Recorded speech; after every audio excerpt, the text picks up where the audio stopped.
ప్రధానంగా తెలంగాణ ఉద్యమం జరిగిన క్రమంలో ఆనాడు నేషనల్ బ్రాడ్కాస్టింగ్ అసోసియేషన్ గైడ్లైన్స్ అంటూ పదే పదే మాట్లాడారు. బ్రాడ్కాస్టింగ్ అసోసియేషన్ గైడ్లైన్స్ ఉన్నాయండి, హింసాయుతమైన దృశ్యాలు కానీ, రెచ్చగొట్టే మాటలు కానీ, రెచ్చగొట్టే ప్రసంగాలు కానీ, కవ్వించే కార్యక్రమాలు కానీ చేయకూడదన్నారు. అందుకే మేము సంయమనాన్ని పాటిస్తున్నామంటూ ఆనాడు మాట్లాడడం జరిగింది. కానీ ఈరోజు చూస్తూ ఉంటే ఒక ఎన్బిఏ గైడ్లైన్సే కాదు, ఒక ఎలక్ట్రానిక్ మీడియా ఛానల్కు ప్రభుత్వం పర్మిషన్ ఇచ్చేటప్పుడు చాలా స్పష్టంగా ఐఎండ్బి మినిస్ట్రీ ఇచ్చే గైడ్లైన్స్ ఇవి. అందులో చాలా స్పష్టంగా చెప్పారు, in the event of any war, calamity or national security concerns or violent situations, the government shall have the power to prohibit for a specified period of time the downlinking, reception, transmission and retransmission of any or all channels. అదే రకంగా the licensing authority shall be empowered to impose such restrictions as may be necessary and as and when required. The Information Broadcasting Ministry ఇచ్చిన guidelines. అయితే దీని ఆధారంగా ఆనాడు తెలంగాణ ఉద్యమం జరిగిన సందర్భంగా కొన్ని న్యూస్ ఛానల్స్కి అప్పుడు పోలీసులు నోటీసులు ఇవ్వడం జరిగింది. ఇది ఆనాడు సిపి ఖాన్ గారు కమిషనర్గా ఉన్నారు, పోలీస్ కమిషనర్గా, వారు ఇచ్చిన నోటీసులు.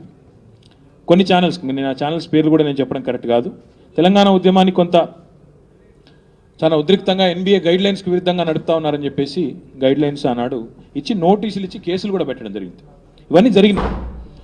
ఇంత జరుగుతూ ఉంటే ఈరోజు ఈ ఉద్యమం, ఆంధ్రాలో జరుగుతున్న ఉద్యమంలో బొత్స సత్యనారాయణ గారి ఆస్తుల మీద దాడులకు కానీ, బొత్స సత్యనారాయణ గారి కుటుంబీకుల సంబంధికుల వారి వ్యాపార సంస్థల మీద దాడులకు కానీ కారణం ఇవాళ ఇద్దరు.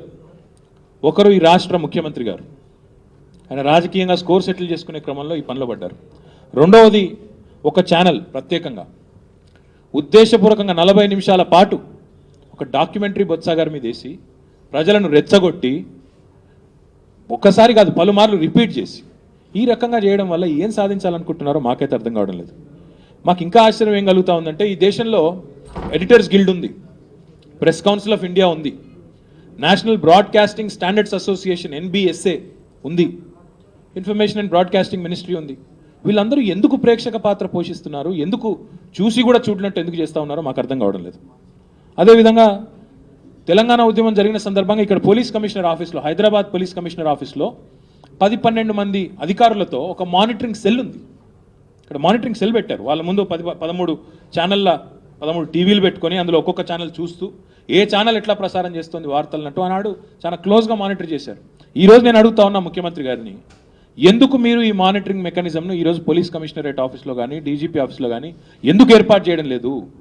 ఇవాళ ఒక వర్గం మీడియా రాజకీయంగా మీ ప్రాధాన్యతలకు అనుగుణంగా మీరు కోరుకున్న విధంగా వ్యవహరిస్తూ ఉంది కాబట్టి, మీరు సమైక్యాంధ్రకు మద్దతుగా మాట్లాడుతూ ఉన్నారు, వాళ్ళు కూడా సమైక్యాంధ్రకు మద్దతుగా కార్యక్రమాలు చేస్తూ ఉన్నారు కాబట్టి ముఖ్యమంత్రి గారు ప్రేక్షక పాత్ర వహిస్తూ ఉన్నారా? ఎందుకు రాష్ట్ర ప్రభుత్వం అచేతనంగా ఉంది, ఎందుకు నిర్లిప్తంగా ఉంది, ఎందుకు ఈ ఉదాసీనత, ఎందుకు పట్టించుకోవట్లేదు? ఇవాళ ముఖ్యమంత్రి గారు మర్చిపోతూ ఉన్నట్టున్నారు, లా అండ్ ఆర్డర్ మెషినరీ అనేది ఆయన కంట్రోల్లో ఉంది. హోంశాఖకు ఇవాళ ముఖ్యమంత్రి గారే డైరెక్ట్గా బాధ్యుడిగా ఉన్నారు. లా అండ్ ఆర్డర్ కానీ, ఇంటెలిజెన్స్ కానీ ముఖ్యమంత్రి చేతిలో ఉంది. మరి అట్లాంటప్పుడు ముఖ్యమంత్రి గారు, నేను సూటిగా అడుగుతా ఉన్నా, ఏం చేస్తోంది నీ ఇంటెలిజెన్స్ అని అడుగుతా ఉన్నా, ఎంత దారుణమైన వైఫల్యం మీద అడుగుతా ఉన్నా. వైఫల్యం అని ఎందుకంటా ఉన్నా అంటే, నీ సొంత జిల్లా చిత్తూరులో పుత్తూరులో నిన్నగాక మన పుత్తూరు పట్టణంలో ఉగ్రవాదులు వస్తే అక్కడ బస చేసి ఉంటే తమిళనాడు పోలీసులు చెప్పేదాకా, తమిళనాడు ఇంటెలిజెన్స్ వ్యవస్థ నిన్ను అక్కడ అలర్ట్ చేసేదాకా కనీసం రాష్ట్ర ఇంటెలిజెన్స్ మేల్కోలేదు అంటే, గాఢ నిద్రలో ఉందంటే ఏం చేస్తున్నారు ముఖ్యమంత్రి గారు అని అడుగుతా ఉన్నా.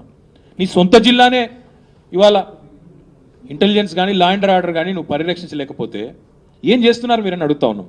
ఈరోజు ఎంత దూరం వెళ్ళిపోయింది మీడియా, ఒక వర్గం మీడియా అంటే డైరెక్ట్గా నాయకులను ద్రోహులు అనడం, వాళ్ళను చీల్చి చెండాడమనడం, అసలు డైరెక్ట్గా జడ్జిమెంట్లే పాస్ చేస్తున్నారు.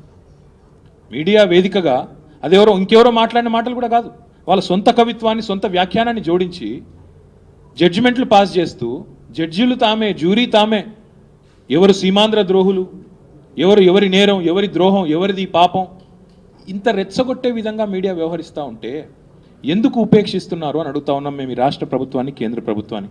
అదేవిధంగా మాకు నిజంగా కొన్ని ద్వంద్వ ప్రమాణాలు కూడా అర్థం కావట్లేదు. ఇదే మీడియా, నేను చెప్పిన మీడియానే గతంలో పాపం చాలా బాధతో తెలంగాణ ఉద్యమం జరిగినప్పుడు, సకల జనుల సమ్మె జరిగినప్పుడు పేరెంట్స్ కమిటీలను పిలిచి మరీ గంటలు గంటలు చర్చలు పెట్టారు.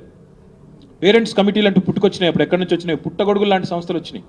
వారిని పిలుచుకొచ్చి పిల్లల భవిష్యత్తు ఏమైపోతుంది, అయ్యో అయ్యో అంటూ ఆనాడు ఆందోళనతో గంటల గంటల పాటు ప్రత్యక్ష ప్రసారాలు పెట్టారే. మరి ఈరోజు 60 రోజులుగా అక్కడ ఉద్యమం జరుగుతుంటే ఒక్క మీడియా సంస్థ ఎందుకు స్పందించదు? అక్కడ పిల్లల భవిష్యత్తు గురించి ఎందుకు ఆందోళన వ్యక్తం చేయదు? ఒక్కరు కూడా కనీసం బాధ్యత లేదా? ఇంకా ఆనాడు కొన్ని ప్రముఖ ఛానల్ పెట్టినాయి, బ్రాండ్ హైదరాబాద్ దెబ్బతింటోందంటూ ప్రత్యేక కార్యక్రమాలు. మరి వాళ్ళ బ్రాండ్ విజయవాడ దెబ్బతినడం లేదా? బ్రాండ్ వైజాగ్ దెబ్బతింటలేదా? బ్రాండ్ తిరుపతి దెబ్బతింటలేదా? వాటి ఇమేజ్ నాశనం అయిపోయినా పర్వాలేదా? ఈ ద్వంద్వ ప్రమాణాలు మంచివి కావు అని చెప్పి విజ్ఞప్తి చేస్తూ ఉన్నాం. ఇంకా దారుణం ఏంటంటే ఈ ఉద్యమంలో ప్రార్థనా స్థలాల మీద కూడా దాడులా. నిన్న విజయనగరంలో ప్రార్థనా స్థలాల మీద, గురుద్వారా మీద దాడి జరిగింది. ఇది ఎక్కడి ఉద్యమము, ఇది ఎక్కడి ఆందోళన? తెలంగాణ ఉద్యమం ఇన్ని రోజులుగా జరుగుతూ ఉంటే ఇక్కడ ఇన్ని వేల మంది, ఇన్ని లక్షల మంది హిందువులు, ముస్లింలు, క్రిస్టియన్లు అందరూ ఉద్యమంలో పాల్గొన్నారే తప్ప ఎక్కడ ఇంకో మతాన్ని కించపరిచే విధంగా కానీ, ఎక్కడ ఇతర మతస్థుల మీద కానీ దాడులు చేయలేదే. మరి ఈరోజు ఇంత దారుణంగా జరుగుతున్న ఈ ఉద్యమాన్ని కూడా మీడియాని ఎత్తిన పెట్టుకొని ఈ రకంగా ముందుకు పోవడం అనేది కరెక్ట్ కాదు. ముఖ్యమంత్రి గారు ఈరోజు క్షుద్ర రాజకీయాలు చేస్తున్నారు. ముఖ్యమంత్రి పదవిలో ఒక్క క్షణం కూడా ఉండడానికి ఆయన తగడు, ఆయన అనర్హుడు. ఎలాంటి అనుభవం లేకపోయినా, అర్హత లేకపోయినా ఆయనకు ముఖ్యమంత్రి పదవిని వాళ్ళ పార్టీ కట్టబెడితే ఇవాళ ఆయన రాజకీయంగా ప్రత్యర్థుల్ని ఇబ్బంది పెట్టడానికి, రాజకీయంగా తన సొంత పార్టీలోని ప్రత్యర్థుల్నే ఇవాళ వాళ్ళతో స్కోర్ సెటిల్ చేసుకోవడానికి ముఖ్యమంత్రి గారు ఎక్కువ ప్రాధాన్యం ఇస్తూ ఉన్నారు. పరిపాలన మీద ముఖ్యమంత్రికి దృష్టి లేదు.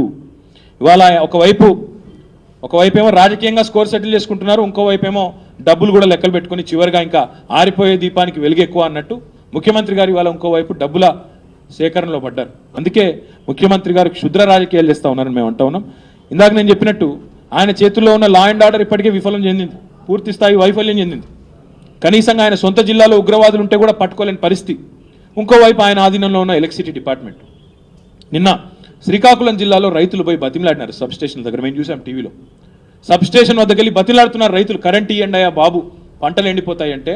వాళ్ళ ముఖ్యమంత్రి ఆధీనంలో ఉన్న విద్యుత్ మంత్రిత్వ శాఖ, ఏపీ ఎలక్ట్రిసిటీ బోర్డు, ట్రాన్స్కో కానీ జెన్కో కానీ ఎందుకు ముఖ్యమంత్రి గారు ప్రత్యామ్నాయ ఏర్పాట్ల మీద దృష్టి పెట్టలేదు? కిరణాలు వెలుగులు ఇస్తాయని, ఏ కిరణమైన వెలుగునిస్తుందేమో కానీ ఈ ఆంధ్రప్రదేశ్ ఆఖరి కిరణం, ఈ కిరణం మాత్రం ఇవాళ ఆంధ్రప్రదేశ్ను అంధకార ప్రదేశ్గా చేయడానికి, ఆంధ్రప్రదేశ్ అంతటా చీకట్లు నిండడానికి కంకణం కట్టుకున్నట్టుగా కనబడుతూ ఉంది. దిగ్విజయ్ సింగ్ కూడా విజ్ఞప్తి చేస్తూ ఉన్నాం, మీరు ముఖ్యమంత్రిని ఫోన్ల మీద అదిలించడం, బెదిరించడం కాదు. ముఖ్యమంత్రి గారే ఇవాళ, గతంలో డిప్యూటీ సీఎంఏ చెప్పినాడు, దామోదర్ రాయనరసింహ గారు చెప్పినారు, a conspirator cannot be the ruler అని, కుట్రదారు దళపతి కారాదు అని చెప్పినాడు ఆయన. ఈరోజు ముఖ్యమంత్రి గారే ఈ కుట్రకు కేంద్రంగా మారినారు, ఎపిసెంటర్గా మారినాడు కుట్రకు. కాబట్టి ఆ ముఖ్యమంత్రిని వెంటనే బర్తరఫ్ చేయాలని డిమాండ్ చేస్తూ ఉన్నాం. ఈయన మాటలతో ఈయన మనిషి కాదు.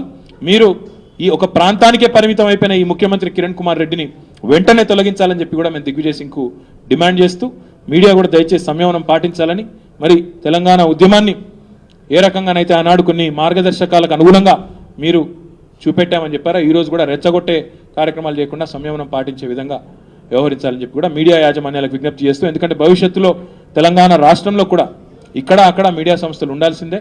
ఇక్కడ అక్కడ కూడా ఫోర్త్ ఎస్టేట్ అయిన మీడియాను మేమందరం కూడా గౌరవించడానికి సిద్ధంగా ఉన్నాం. కాబట్టి అందరూ సహకరించాలని విజ్ఞప్తి చేస్తాం. దిగ్విజయ్ సింగ్ గారు చెప్పిన వ్యాఖ్యలను, మాటలను తీవ్రంగా ఖండిస్తూ ఉన్నాం. సిడబ్ల్యూసిలో కానీ లేదా మొన్న క్యాబినెట్ నోట్లో కానీ లేని మాటలను దిగ్విజయ్ సింగ్ గారు మాట్లాడడాన్ని తీవ్రంగా తప్పుపడుతున్నాం. దిగ్విజయ్ సింగ్ గారి వ్యాఖ్యలు వ్యక్తిగతమా లేక ఆయన పార్టీ విధానమా కూడా స్పష్టం చేయాలని డిమాండ్ చేస్తూ ఉన్నాం.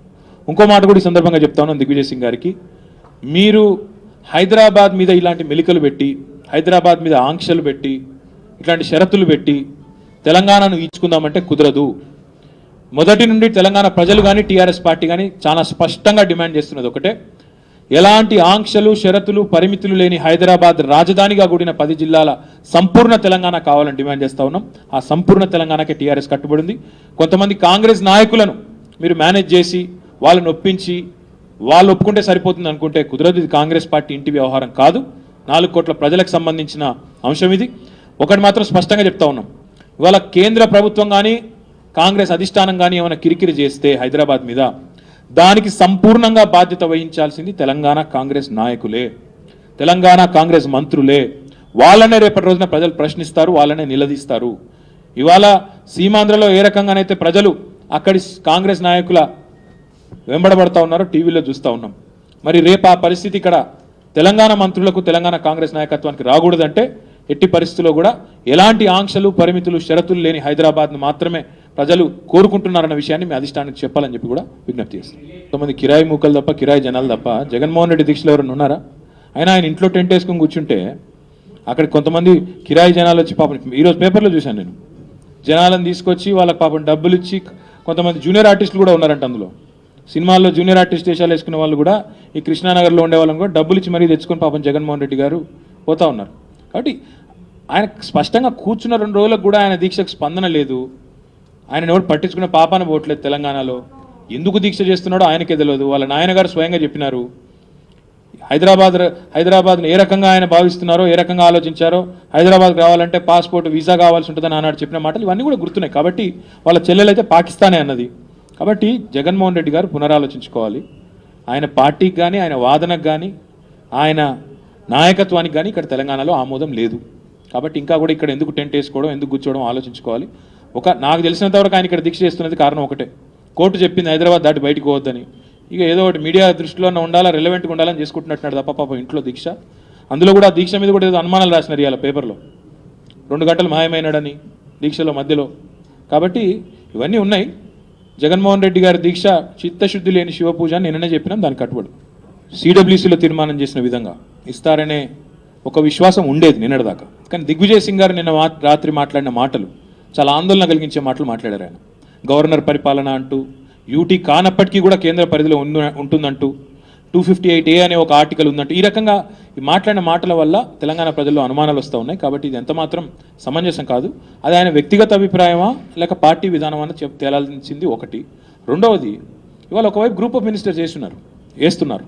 అట్లాంటప్పుడు మరి గ్రూప్ ఆఫ్ మినిస్టర్స్లో వాళ్ళు ఏం చేస్తారు? మరి అంతా దిగ్విజయ్ సింగ్ గారే చెప్పేస్తుంటే వాళ్ళు ఏం చేస్తారండి? మరి దిగ్విజయ్ సింగ్ గారు మొత్తం పాలసీ పరంగా తీసుకోవాల్సిన డిసిషన్స్ అని ఆయన చెప్పేస్తున్నారు. మరి గ్రూప్ ఆఫ్ మినిస్టర్స్ తేల్చేదేముంది ఇంకా? కాబట్టి ఈ రకంగా మాట్లాడడం, ప్రజల్లో ఆందోళన కలిగించే విధంగా మాట్లాడడం మంచిది కాదనేది మా అభిప్రాయం.